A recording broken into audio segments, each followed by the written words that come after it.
As I mentioned, a historic day with the court sending Roe v. Wade to the dustbin of history. But that isn't the end of it. There's more work now to be done as the issue goes back to the states. Here with me now to go into further detail on this decision and analysis of the opinion is Katherine Beck Johnson, Research Fellow for Legal and Policy Studies here at FRC. Katherine, good to have you back on the program today.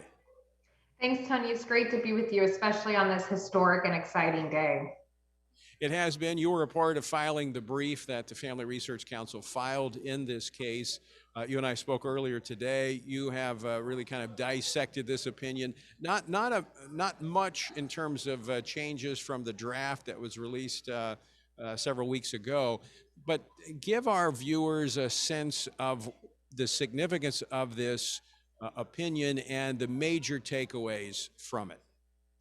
Justice Alito was brilliant in this opinion. He walked through step by step every argument pro abortion legal scholars could try to make. And he said, first and foremost, this is not in the text of the Constitution. There is no fundamental right to an abortion. We can also look at the history and the traditions of our nation to find the law. And abortion is just in the past 50 years, this has been a so-called right. So this really isn't embedded in the history nor the tradition of our country.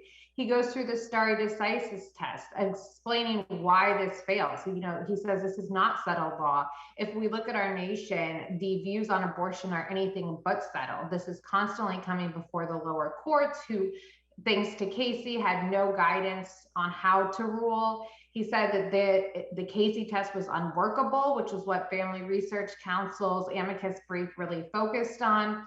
So Justice Alito really went through point by point any argument the left could make and completely eviscerated it in a brilliant legal way. So there really is no legal argument anyone could make against this opinion.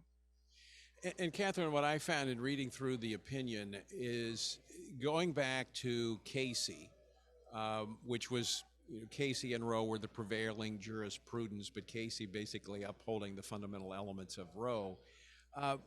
Casey, in that case, said, at the heart of liberty is the right to define one's own concept of existence, of meaning, of the universe, and of the mystery of human life. And it kind of goes on. I mean, it sounds kind of mystical, if you ask me, but it's kind of reaching into the shadows to create a right to abortion. And that's what Samuel Alito zeroed in on his opinion. Said, while individuals are certainly free to think and say what they wish about existence, meaning the universe and the mystery of human life, they are not always free to act in accordance with those thoughts. License to act on the basis of such beliefs may correspond to one of the many understandings of liberty, but it's certainly not ordered liberty, which I think is a key element that dismantles the left's fictitious rights that they've created.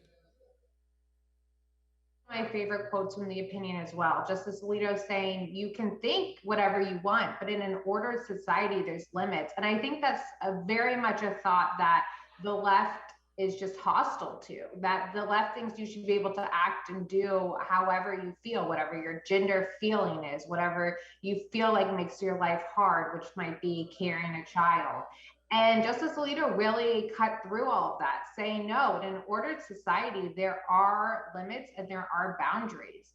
And you might not be able to kill your child if your state has decided to protect the unborn. And so I think what Justice Alito so proudly and boldly said is just cutting through the new rhetoric of the left and saying that, no, there are limits. And that I just thought was phenomenal of him. And so, Katherine, now the issue goes back to the states. This doesn't eliminate abortion in the country. It goes back to the states where the court found it in 1973, taking it out of the hands of the states. But a lot of work has been done over the last 40 years. I mean, we've got 13 states ready right now that have made abortion legal as a result, having trigger laws in place. So what else do we know about the landscape at the state level, and how can people find out what their state laws are? That's right. If you go to frc.org/pro-life maps, you will see FRC's map. We have laid out where abortion is in each state with Roe being overturned. So if you click the post-Roe tab, you will see where abortion is, where the abortion laws is in your state. Some states have triggers that said when Roe is overturned, the unborn will be protected. And then on the other end, we have, states like New York and California saying abortion is legal up until birth, and they're codifying that in their state constitution. So certainly go and look at our map to find out where your state is and the work that's still left to be done, because ultimately we want to work to protect the unborn in every state in all of America. You're absolutely right. The work has just begun. Katherine Beck Johnson, thanks so much for joining us today.